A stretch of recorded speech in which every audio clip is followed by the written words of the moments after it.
Le congrès était en réalité un rassemblement de cons qu'on amène pour les traire, comme on traite les moutons.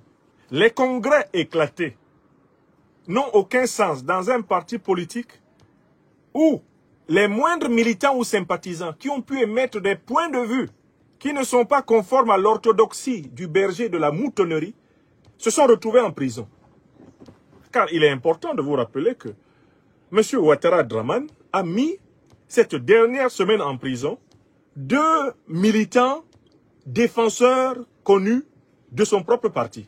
L'ancien ministre Joël Nguessa, qui a été un responsable principal du RHDP et qui a eu pour unique crime de lèse-majesté de souligner le fait incongru que M. Ouattara prétend organiser une élection en ayant exclu tous les candidats de l'opposition. L'ex-ministre Joël Nguessa a été arrêté malgré le handicap physique important dont souffre cet homme que je connais. Il a été arrêté, conduit manu militari à la prison centrale d'Abidjan, que M. Alassane Draman Ouattara a eu l'idée maléfique d'appeler le pôle pénitentiaire de Côte d'Ivoire, pour tout faire afin que le nom de la prison corresponde au nom de l'un des partis les plus importants de l'opposition ivoirienne, le PPACI. Il a appelé le pôle pénitentiaire autonome de Côte d'Ivoire. Il a rebaptisé ainsi une maison d'arrêt et de correction d'Abidjan qu'on abrégeait du mot de Maka. Il a changé cela en PPACI. Dès qu'il a appris que Laurent Gbagbo, abandonnant l'enveloppe vide du FPI, à un Pascal Affi N'Guessan, en plein louvoiement, que Laurent Gbagbo avait décidé de créer le PPACI, Alassane Draman Ouattara se précipita pour changer la dénomination de la prison la plus célèbre de Côte d'Ivoire, la Maka. Elle cessa de s'appeler la maison d'arrêt et de correction d'Abidjan pour s'appeler désormais le pôle pénitentiaire autonome de Côte d'Ivoire. Par cette coïncidence de dénomination, Ouattara voulait dire que tous les militants de l'opposition étaient dédiés à aller en prison. Il voulait dire aussi plus amplement que tous les Ivoiriens qui ne pensent pas comme lui, leur place est en prison. Alassane Ouattara a jeté en prison le ministre Joël Nguessan, qui a été l'un de ses plus ardents défenseurs et qui était membre du directoire du RHDP il y a quelques années seulement. Alassane Ouattara a jeté en prison un cyberactiviste connu du RHDP, Zassou Dagrou, l'un des individus les plus infects dont j'ai jamais eu connaissance, mais qui a eu l'outrecuidance de dire que là le RHDP exagérait, sans doute en raison de frustration interne dont il a été victime dans ce mouvement, que le RHDP exagérait. Zassou Dagrou Patrick a été capturé par Alassane Draman Ouattara alors qu'il est son propre militant et jeté en prison. Donc voici quelqu'un qui, pour les rares fois qu'il a des militants qui ne pensent pas la même chose que lui, des cadres qui ne pensent pas la même chose que lui, se précipite pour les attraper et les jeter en prison. Et ensuite il dit qu'il organise des congrès. Quand vous êtes militant du RHDP et que vous avez vu comment on a traité celui qui a osé dire autre chose que Ouattara Draman, est-ce que vous venez au congrès avec l'idée d'avoir une opinion? Le deuxième congrès ordinaire du RHDP s'est déroulé hier, dimanche 22 juin 2025 à Abidjan, précisément au stade Ebimpe. Lors de ce congrès, le président actuel de la Côte d'Ivoire, M. Alassane Draman Ouattara, président du RHDP, a pris la parole et s'est adressé à des milliers de partisans, sympathisants et militants qui étaient réunis dans ce stade. Ce qui a attiré mon attention, c'est quand j'entends le président du RHDP répéter à plusieurs reprises « Faites-moi confiance, faites-moi confiance ». Je me pose la question, si après 10 ans et plus de règne dans un pays, est-ce qu'on a encore besoin de rappeler à ses habitants ou bien à ses militants de lui faire confiance? Il y a un point sur lequel plusieurs personnes étaient en train d'attendre cette sortie de M. Alassane Draman Ouattara, afin qu'il se prononce sur sa prochaine candidature aux élections prévues le 25 octobre 2025 en Côte d'Ivoire. Il ne s'est pas prononcé. Tout ce qu'il a dit, c'est de dire qu'il a compris leur appel et qu'il va prendre un temps de réfléchir et de leur répondre au moment opportun. Je suis le président de tous les Ivoiriens. Du nord, du sud, du centre, de l'ouest, de l'est. Jeunes, femmes, commerçants, enseignants, fonctionnaires, planteurs, cadres du parti. Après tant de batailles menées ensemble, je ressens la force et la sincérité de votre appel. Ces appels, je ne peux pas les ignorer. Et je dis avec émotion, oui, je vous ai entendu. Je prendrai dans les jours qui viennent, après mûre réflexion à mon âme et conscience, une décision. Je suis heureux et fier de vous. Vive le RHDP, vive la Côte d'Ivoire, que Dieu bénisse notre beau pays. Mais moi, je pense qu'il n'y a plus besoin d'attendre une réponse. Si lors de ce congrès, le parti RHDP a désigné M. Alassane Dramane Ouattara en tant que président du RHDP, je pense que la réponse est déjà connue. Ça veut nous dire que M. Alassane Dramane Ouattara sera candidat à sa propre succession pour les prochaines élections prévues le 25 octobre 2025. Au sein de la population en Côte d'Ivoire, il y a plusieurs désaccords à l'approche de ces élections, où nous sommes en train de voir plusieurs présidents des partis politiques, comme M. Laurent Gbagbo, M. Thiam, qui ont été radiés de la liste électorale. On s'est dit qu'il y a quelque chose qui se prépare à l'horizon. Voyant les milliers de personnes qui étaient réunies dans ces stades Ebimpe, on se pose la question, est-ce qu'ils étaient réellement venus ici par conviction ou bien qu'ils ont été attirés par le matériel? Je vous invite d'écouter en détail dans cette vidéo les analyses de Dr Franklin Nyamsi et pourquoi est-ce que M. Alassane Dramane Ouattara est son propre successeur pour les élections prévues le 25 octobre 2025 en Côte d'Ivoire. Bonjour et bienvenue à tous, je suis Gaspard Dramou et si c'est la première fois que vous regardez une de mes vidéos, n'oubliez pas de vous abonner, partager puisque ça pourrait intéresser aussi d'autres personnes. Quand vous êtes militant du RHDP, vous venez au congrès, non pas avec une bouche qui va exprimer une idée, mais avec une bouche amplement ouverte pour recevoir quoi? De l'huile, du pain sardine, hein? De la bière, des chiffons, une bouche pour recevoir des menus billets de banque. Et aujourd'hui, de nombreuses vidéos circulent en Côte d'Ivoire montrant comment Alassane Ouattara a fabriqué artificiellement la foule qui a rempli le stade. Alassane Ouattara a pris dans la fortune publique de la Côte d'Ivoire de l'argent et l'a fait distribuer en petites coupures à tous ces individus affamés, ramassés dans le lumpen prolétariat, eh bien des bidonvilles ivoiriens, ramassés dans la populace abandonnée par le chômage de masse, ramassés dans les groupuscules manipulés à partir de thématiques et de fanfreluches ethniques. Alassane Dramane Ouattara a constitué ce peuple qu'il a rempli dans les bus, et dans les bus, les listes étaient tenues en main par des malabars qui partageaient menus billets de banque à chacun, histoire de s'assurer que tout le monde aura bien sûr sa sardine, son huile, son chiffon. Chacun aura sa pitance pour ne serait-ce qu'une ou deux journées. En échange de quoi, il leur est demandé de venir uniquement figurer dans le stade. Leur point de vue n'est pas important. Alassane Dramane Ouattara ayant pré-rédigé toutes les résolutions, et ayant déjà dicté les décisions qui seront lues pendant le soi-disant congrès, qui n'est rien d'autre que un rassemblement de cons qui agréent. Des cons qui agréent. Des cons qui agréent, c'est-à-dire des moutons. Monsieur Cissé Bakongo, qu'est-ce que c'est que votre parti, le RHDP? Redites-le nous, en Mondovision. C'est vous qui parlez. Quand vous quittez Abidjan, quand le président prend une décision, oui, on les suit tous comme des moutons. Voilà. Moi, je suis d'accord avec ça. Voilà. On est moutons dans l'eau. Voilà. On est moutons pleins dans l'eau. Ceux qui disent qu'on se comporte comme des moutons, nous, moi, je dis on est moutons pleins dans l'eau. Est-ce que vous êtes d'accord d'être moutons? Oui. Voilà. Parce que... Bon, voilà. Donc, est-ce qu'on peut tenir un congrès en demandant leur point de vue à des moutons? Je pose cette question, c'est élémentaire.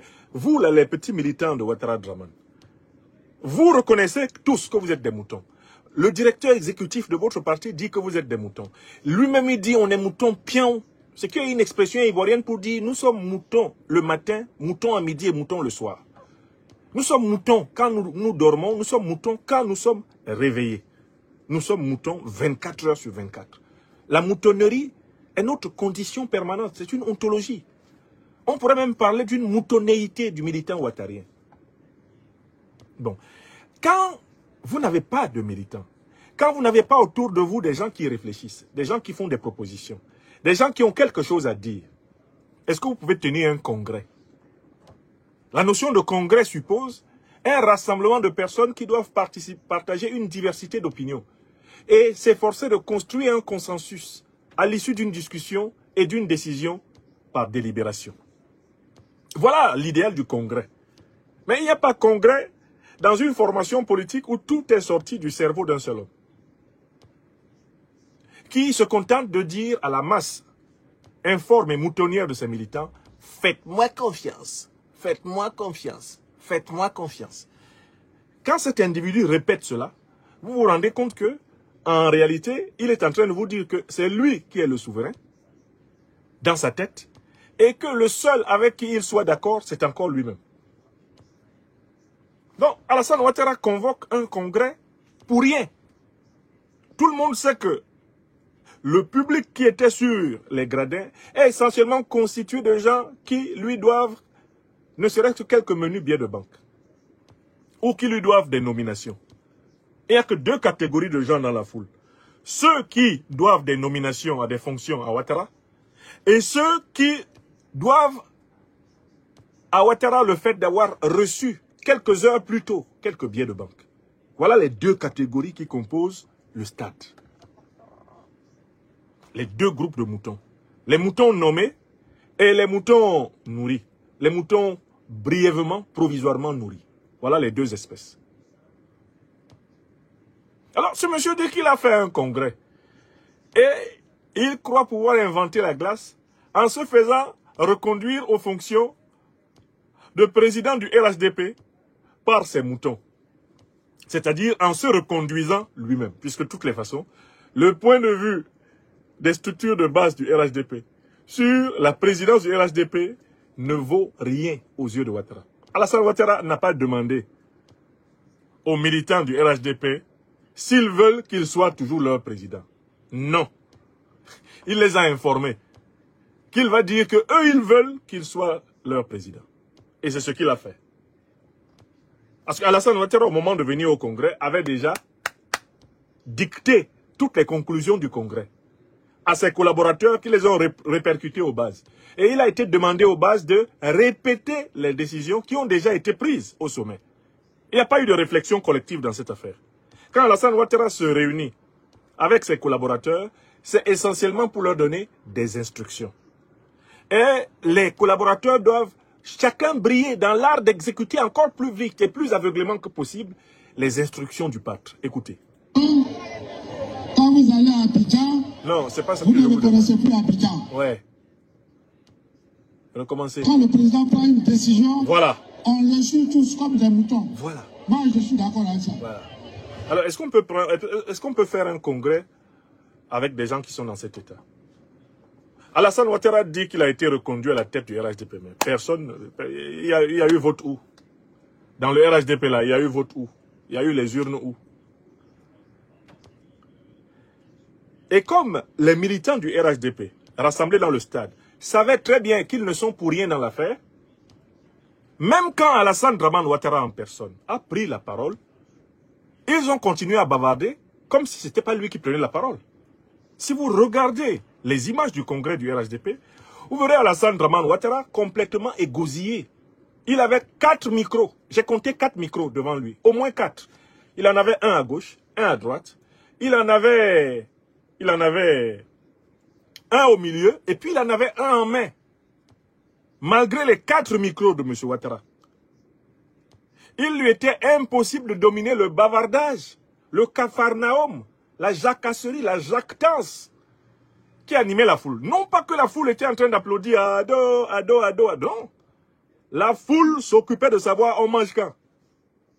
Est-ce qu'on t'a donné ton argent? Toi, tu as eu combien?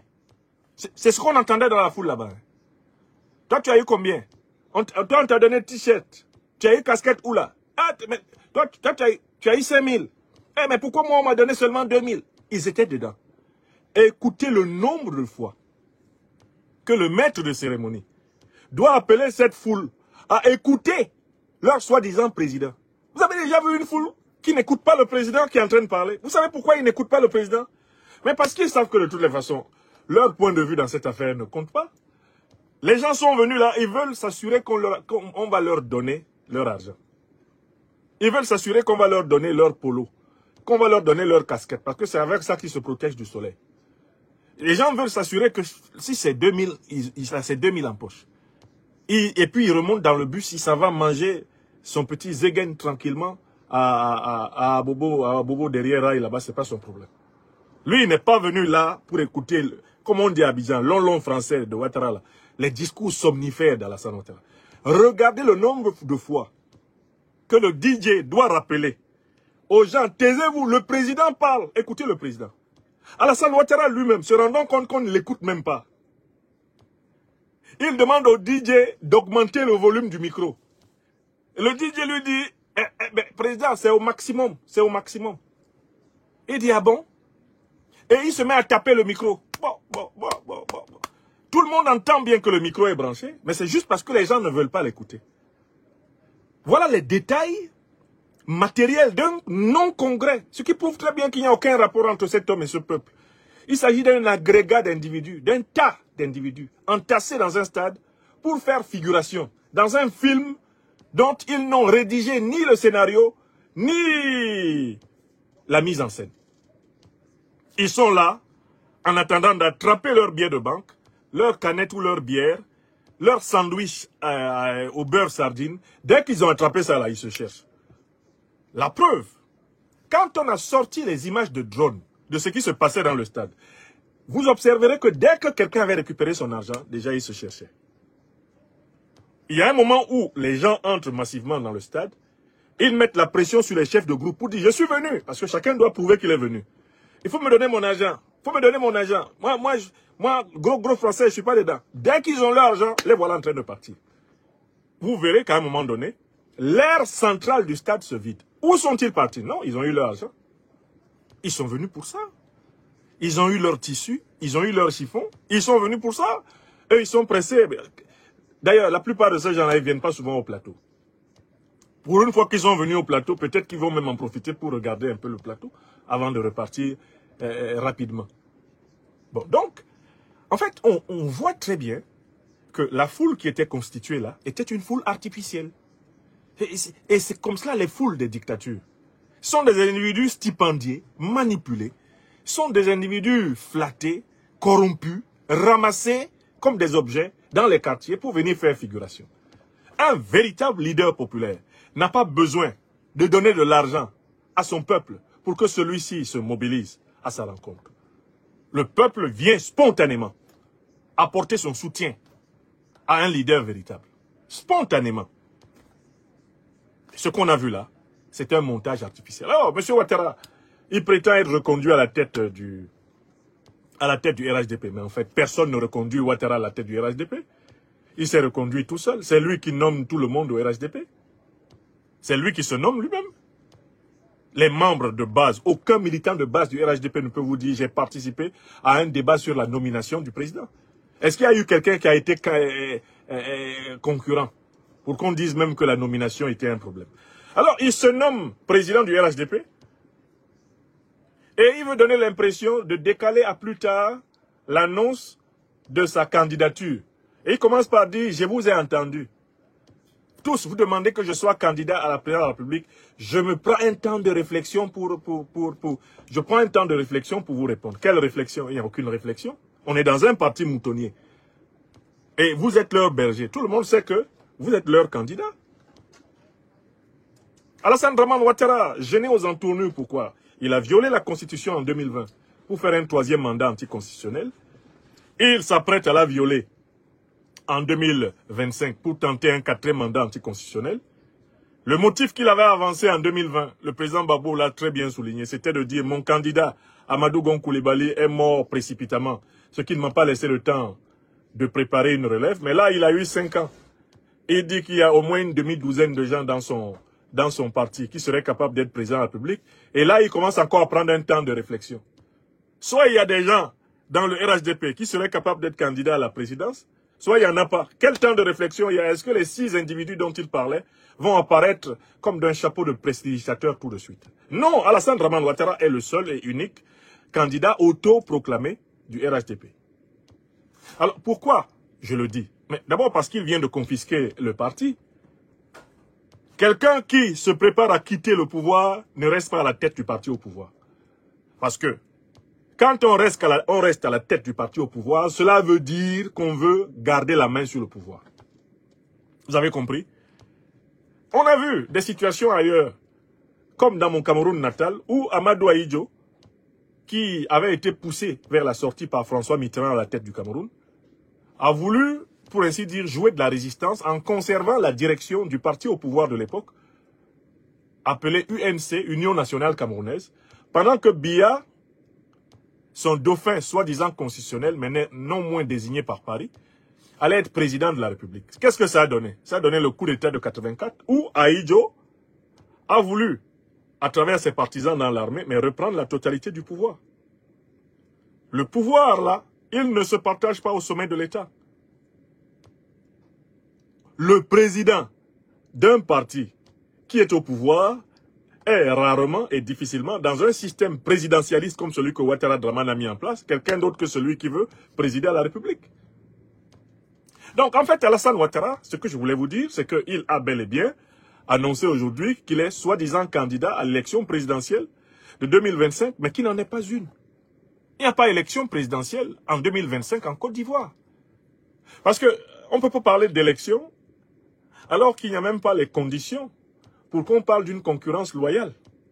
On ne peut pas parler d'élection alors que tous les candidats de l'opposition sont exclus et que ne restent que des pantins fabriqués par le pouvoir. On ne peut pas parler d'élection alors que la Cour constitutionnelle du pays est sous la coupe de Ouattara. On ne peut pas parler d'élection alors que les listes électorales n'ont pas été révisées malgré toutes les observations de l'opposition. On ne peut pas parler d'élection lorsque la commission électorale se permet de préempter, de prendre des décisions qui relèvent du domaine de compétences de la Cour constitutionnelle. Il n'y a pas élection en 2025, en octobre, en Côte d'Ivoire, il y a pour élection. Exactement comme c'est le cas dans mon pays natal, le Cameroun. Celui qui appelle élection, un soi-disant scrutin, où Alassane Dramane Ouattara s'affronte lui-même, où Alassane a affaire à Ouattara, Ouattara a affaire à Dramane, Dramane a affaire à Alassane, Ouattara a affaire à Alassane, Alassane a affaire à Dramane. Si c'est ça qu'on appelle une élection, mais écoutez, il faudrait effacer à tout jamais le chapitre élection dans les budgets des pays africains. Il ne sert à rien de faire des dépenses pour des élections si c'est pour faire ce que M. Ouattara veut faire. C'est une pour-élection. Ce n'est pas une élection. J'ai créé le concept de pour-élection pour décrire l'élection pourrie france-africaine. L'élection pourrie organisée spécialement en dictature pour reproduire un régime néocolonial. Elle ne vaut rien. Ce n'est pas une élection, c'est une parodie, c'est une mascarade. D'accord? Donc, pour ma part, je tenais à intervenir pour dire que M. Ouattara est bel et bien le candidat à sa pour-élection, à sa mascarade.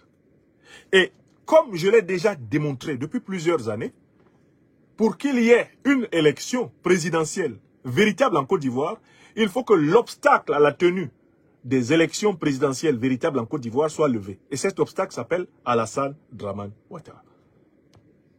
Je recommence. Pour qu'il y ait une élection présidentielle en Côte d'Ivoire, il faut que celui qui fait obstacle à la tenue d'une élection présidentielle en Côte d'Ivoire, à savoir Alassane Dramane Ouattara, soit écarté.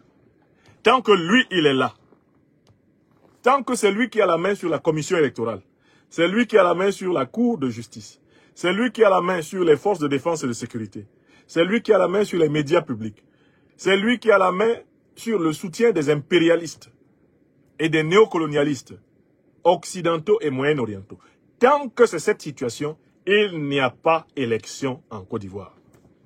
À chaque fois que nous avons l'occasion, nous aimons leur rendre hommage, car nous savons qu'ils sont tombés pour nous.